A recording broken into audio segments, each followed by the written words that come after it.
So Dave, you mentioned biomarkers ready for prime time. Tell us, and I know what you're going to say, but I need to reiterate it.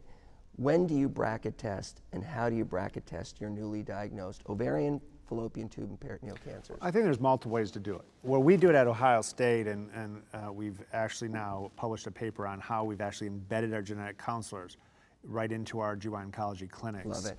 Now, MD Anderson's doing an amazing job of having a hardwire, getting that genetic testing. But it's not just about genetic testing anymore. It's not just about germline BRCA, right? We know we have what I always called BRCA3 is not BRCA3, but it's another 10 other genes with 1 or 2%, right? Use that. You know? So when we look at these, so it's not just germline BRCA, it's germline probably multi-gene testing. Thank you. Okay.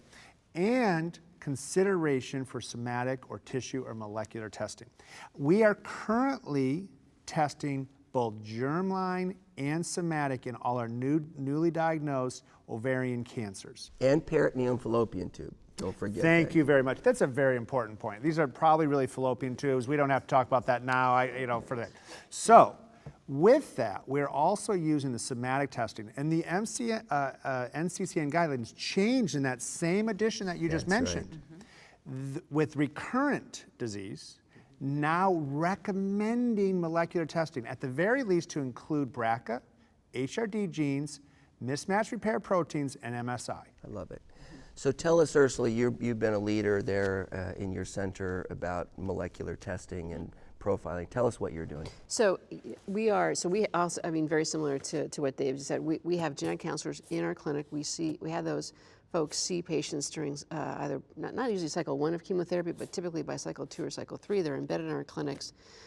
We are still doing germline testing first. We also have a research platform called Profile that tests about 400 different genes, so we're doing this somatic testing as well. But I really do see the field moving towards initial tumor testing and then reflexive germline testing. I mean, I think it's great to see the genomic panel, beyond these panel testing but really broaden our view of the molecular underpinnings of the cancer up front. And you're testing those in-house, right? We're testing those in-house. So in-house. at MD Anderson, do you do in-house molecular testing or you send it out? We do. Our somatic testing is done in-house, but we do a send-out panel. So what we generally do is do our germline testing up front, and that includes a panel test for all the things that Dr. O'Malley mentioned. And then we lean on the somatic testing in the recurrent setting. And you send that out or you do it in-house? We do it in-house. Interesting. Yeah, and we have about a 400 gene panel as well. Do you guys do in-house molecular testing? We do, and one of the challenges we have is, we can't all afford embedded genetic counselors in our clinics. And we've really had a big transition to now I'm providing the counseling and I'm testing, and then post-test counseling is handled by a genetic counselor. So we know everybody needs to be tested. That's a no-brainer now. So I'm progressive like you. My nurse practitioners, they love to talk about this. They're so passionate, and so actually my genetic counselor, my nurse practitioner is a trained genetic counselor. Right. Yep. No, I think that's the efficient model. That's where the field And is there was going. just Absolutely. a JCO paper Dobbins just published, it enrolled both North American and European for the direct counseling. Now that's only BRCA. It becomes much more complicated when you do the extended gene testing, particularly with the VUS. But that's what he says. When I get a BRIP1, I send them now to the genetic counselor, and they contact every family member. So my nurse practitioner is not going to be able to contact the entire kindred. Which is really important. We talk about insurance implications. We do the right process, and then get them tested. And our testing rate certainly goes way up when we do that, when they trust us. So I work in U.S. oncology, as I said, Arizona oncology particularly, and we don't have in-house testing. So we send all of our germline testing and molecular profiling out. There are a number of very well-respected vendors. I think there are some subtle differences. Probably don't have time to go into that, but I think whenever you do a next-gen sequencing protein or RNA evaluation, the first question is, what do you report? Because in next-gen sequencing, you have the whole genome. What do you say 400 or 700, 600 genes? Why not 200, why not 800?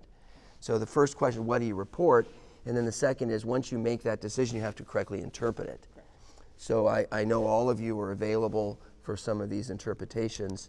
That's really the fun part. And there's some actionable mutations that are agnostic. And you mentioned HRD and you mentioned MSI, but track fusion, some of the EGF activating mutations, HER2 HER2 and activating, HER3 now. HER2, Yeah. HER3 activating Yeah, mutation. absolutely. So There's and a those lot of great drugs for that appear now.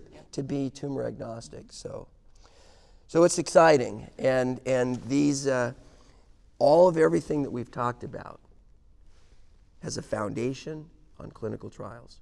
We sat here and had a 45-minute discussion about a clinical trial in HIPEC or intraperitoneal chemotherapy or neoadjuvant chemotherapy or bevacizumab or IO. So I really appreciate your commitment, all four of you. It's a personal sacrifice, but it's a sacrifice for the right reason, because it helps the patients.